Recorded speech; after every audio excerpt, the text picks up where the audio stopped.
Let's do this! And welcome back to an episode of Coffee with Toffees, guys. It is the non-interview version of the show. I know that we've done a ton of interviews lately, and a lot of you folks probably have a lot of new fans have shown up since we've done an actual news episode. For you fans who maybe haven't experienced this is what the show started out as. The idea is the scene is oversaturated. There's so much news happening all the time in Dota that we started the podcast, Coffee with Toffees, to help track that news. So that's what you get today, in addition to the new feature that we love, which is the top 5 pro plays of the week. We'll play that at the end of the show. And then for those of you listening on the actual podcast audio version, you can get that on YouTube. I will upload it separately as well as a separate feature so that you can just choose to watch that and not watch the whole show all over again, though I don't know why you wouldn't, as it is probably the best show on iTunes. That said, guys, this is Coffee with Toffees. You can find me at Toffees_Dota2. The show is brought to you by Namecheap.com, the best place for anyone who's looking to host their new URL. The one-page startup is phenomenal, and we're actually using it to design a site for Coffee with Toffees. So check them out. They're bringing you the show here today. And of course, if you want to support the show on your own, you can patreon.com/Toffees, or check it out. We are partnered officially. Partner hype. That means that if you watch live on Twitch, not only do we have a sub button, that's really not the whole purpose behind the partnership. We have quality control, so you can listen on your mobile phone while you lay in bed. You can do whatever you want, be involved with the live recording, and it is a piece of cake to do because we now have those quality switches, and I'm really, really excited about that. That said, it's going to be a short show. We're just going to talk news and then get on with the party that is a Saturday before the Blizzard. So, first things first, let's talk business, pro news, man. The first thing up we're going to talk about is Funnick leaves Na'Vi. He says, goodbye, see you later, TTYL, and he goes inactive. Or did he choose to do it himself? I think that's the real question. He's chosen to leave the roster. I mean, this is on the tail of Puppy leaving. Na'Vi's just having a tough go of things lately, but the official statement from Funnick is, hello, dear fans. I have sad news for you today. I've decided to leave our friendly family, which took me 2 years ago. This was a tough decision. My priorities have changed by now. I might regret this decision in the future. However, I want to go my own way and write a new page in my life. I am very grateful to the organization, all the guys with whom I played and spent almost all of my time. I experienced many positive emotions and negative too, but there were more positive emotions after all. I wish much success and good luck to everyone. Once again, thanks a lot for the time we spent together. Additionally, I want to thank to all the devoted fans who believed in us even at the hardest times. We appreciate it, and we respect that much. Remember it. As concerns my further plans, I'm going to be inactive for some time and resolve my own problems. Goodbye and see you soon. This leaves the roster of Na'Vi at Dendi, Havost, Vanscore, and Go Black. Very different than the OG Na'Vi, remember, back in TI. But he's making changes. Reddit says he got married. I don't know if it's true or not. All I know is he's not with Na'Vi, and he does not have plans right now for officially playing Dota in the future. So goodbye, so long, and best of luck to our good friend Funnick. Now, let's move on to the next piece of news. Shashlo, I believe that's how you say it, parts ways with Power Rangers. A little bit of a different story here. This one I think was a little more on his, a little less of his own accord, as the Funnick departure was. Power Rangers picked up Shashlo, I believe, a couple of months ago, and apparently it did not work out. The statement from Power Rangers management is pretty straightforward. It says, thanks a lot to Max. We've been through a lot together in these past 6 months. Captain's departure, several substitutions, several lands. Together with Maxim, we had bright victories and bitter defeats. Max is an excellent and positive person. He's a professional. I don't think he will remain without a team for long, and I very much hope that our paths will cross again more than once. So, there's the polite, he's a good person part of the statement.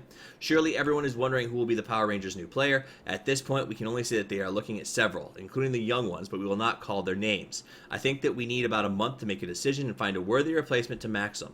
The coming months are very rich in tournaments. I think that it will not keep anyone bored. It's interesting that they wrap up the statement with we want to find a worthy replacement for Maxim, but they want to, they in the previous they're saying he's just not working out for us, hopefully he'll find someone. So that tends to imply to me maybe some personality conflicts, but once again, we don't know for sure. We just know that Shashlo is no longer with Power Rangers, and honestly, it's kind of sad. I thought when they picked him up, it would be a good fix for the team.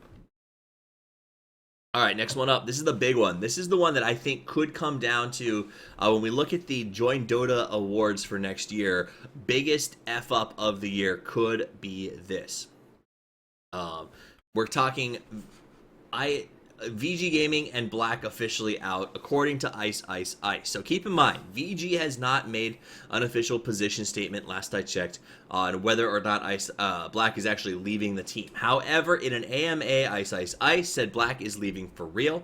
I'm not in a position to say who's replacing him, but it's going to be someone aggressive in terms of playing. When he was asked then about Black's inability to communicate, and Ice Ice said communication issues existed in the first place due to the difference in understandings of the language, and Black's is more of a player that just does his own stuff. Language barrier made it worse. He did improve overall as a player and in this aspect as well, but he still wasn't standing out in the times when we needed him, especially when me and Super gets a bad start at the lane. This is more of a main reason. So basically they're saying Black is not good enough. He's getting kicked off the team. Black also tweeted out on Weibo that he felt bad to all of his fans and apologized for his performance in the DAC. So no official statement from VG, but it sounds like it pretty convincingly Black will be leaving. And as Nahaz said when he was on the show, Black has some of the best numbers of any carry in the game right now. So you have to wonder, will this be a brilliant move in terms of the upcoming Asian scene shuffles? Or will this go down in history as VG's dumb mistake? I mean, they're mad that they didn't do well in DAC. They got second place. At the end of the day, they did a great job, but it's not enough for them. They have the pressure to get that win, and they think they can do it without Black. So I'm curious to see who they replace that with. I'm more curious, though, to see where Black goes. He's been in China for a long time, but I think he's a phenomenal Western player, and I think that he will fit in very well. In fact, in my opinion, much better on a Western team. He has the ability to take a team like, say, Power Rangers, who I think is a tier 2, lower tier 2 team, because they haven't had the carry that they need perhaps to get out of that, and maybe take it to the next level with leadership and carry capacity. So we'll see. I look forward to seeing where he goes and from here. So that's the change over to the way that VG works. First Departure has made an announcement on a roster change as well. They tweeted out, the Captain Lubby tweeted that they will be continuing as First Departure. First Departure is not over, but they're going to do it without two major names, and that is Miracle and Pulasan. So both are leaving First Departure. First Departure will continue in tournaments that they're already registered in, but be aware of that, because if you're betting your rares, a bet on First Departure, Sans, Miracle, and Pulasan is a bet that I'm not willing to make at this particular point in time. So that's all we know about their roster changes. I think it's I don't know how long First Departure will last after that, but we'll wait and see. Next up, Team Tanker makes a change. Now, this was sort of kind of in the rumor mill. There were things coming out. I mean, this first source quoted was a GG company informant, I guess you could say. But at the end of the day, it's been sort of confirmed on Twitter, and nobody's saying no, that Team Tinker is going to reform. Originally, the idea was they were going to reform as the Water Boys, but according to a recent thing, the name's not going to be available, and they're going to stick with the Team Tinker logo. That said, the new Team Tinker lineup looks like it's going to be Quofa, Bulba, Jerix, Patsoul, and Waytu. So some very interesting lineups. It's actually a 3 of the 5 are a North American lineup playing with Germany, and I don't know where Jerix is from. But it should be a very interesting group. I like that Bulba's got a place to play. I think that he deserves it, and I like that. I think Waytu is going to bring a lot in this new lineup. So that's the lineup as it stands now for Team Tinker. I think we were all pretty aware they needed to make some big shakeups after their performance in recent tournaments.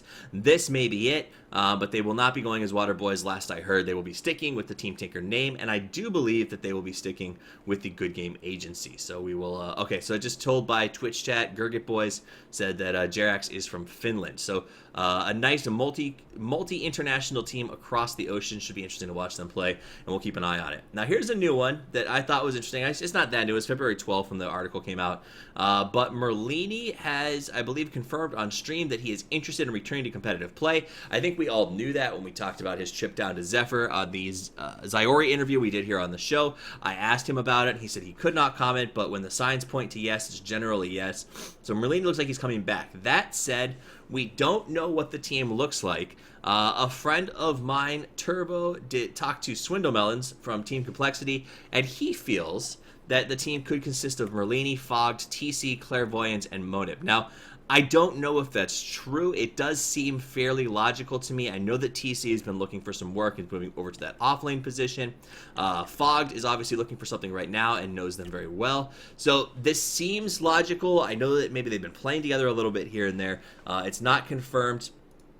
However, Merlini's going back, and that's a very likely team to be running with. So we will leave it at that. Officially, news-wise, Merlini going back to competitive play. Unofficially, news-wise, with that particular lineup that we just talked about. Next thing up, so that is it for pro news. We're going to move forward to the...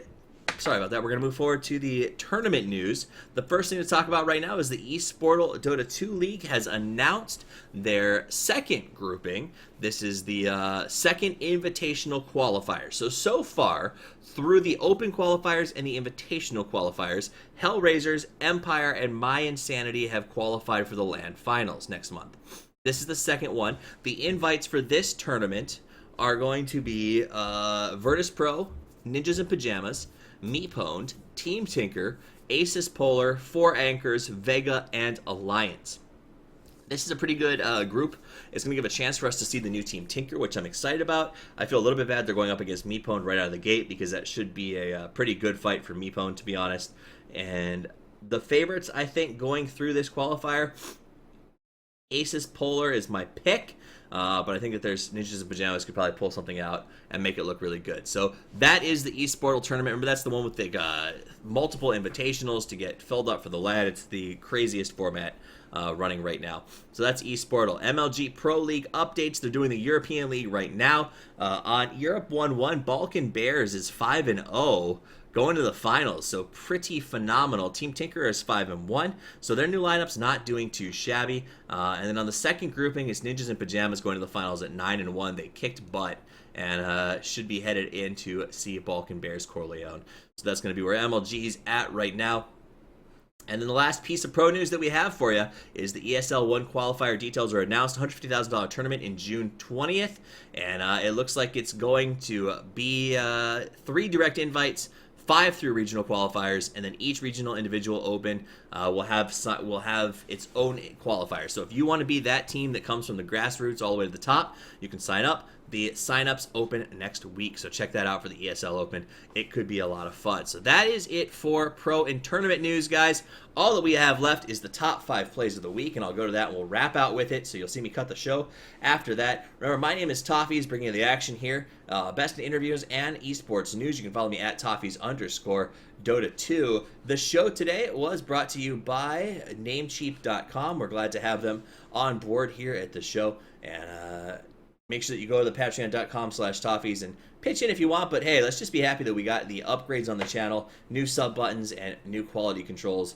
It's pretty gosh darn cool. So enjoy your day. Have a great afternoon. Here's the top 5 pro plays of the week, and as always, guys, Toffees out.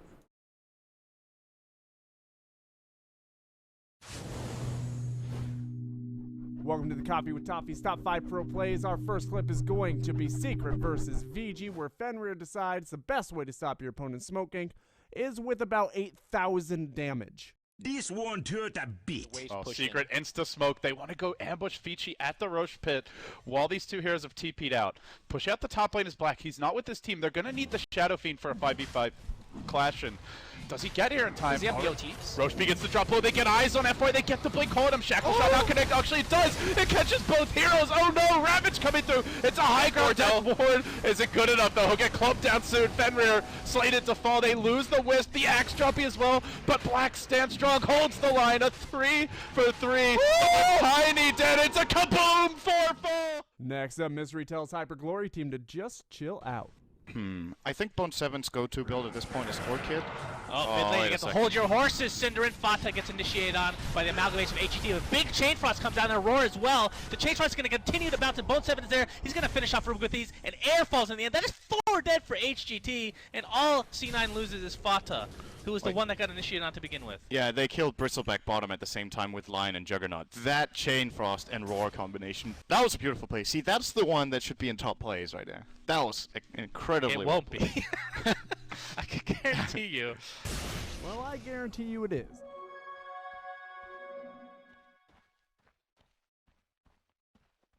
This is EG versus Big Gods, and as you can see, Sumail has found the Fountain of Youth with this regen move. It just keeps on going.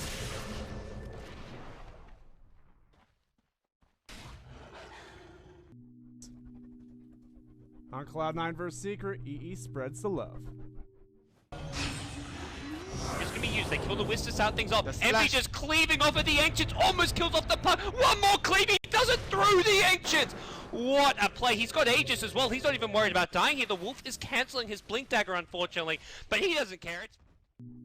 And finally, in EG versus Secret, lower bracket finals, game number 2, everybody caught this hook shot, which won the game, but not everybody noticed what Owie 2000 was up to there in the Roche pit with his Centaur. Take a look. Secret looking for the Roche.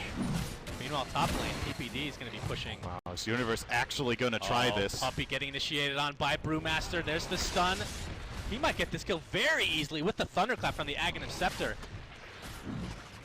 And Roche will fall. Sniper picks it up. Boots of Travel picked up by Fear now. He's going to port on the Brewling. Uh-oh. Oh, Secret, top lane. Here we go. trouble. This might be the last leg for Secret. Melee Wax is going to be taken out, I think. Ortiz's TP was stopped by a hook shot. Oh no! This is going to be mega creeps going the way of EG. Side pumps to BKB, but it's all for naught. EG just needs to run away with that Stone Gaze. Mega creeps. That's all we've got for you this week. Make sure to tune in next week for more top plays. Thanks again to our picking crew. If you want to be part of the picking crew, go ahead and get in touch with Toffees. He, I'm sure, will tell you how.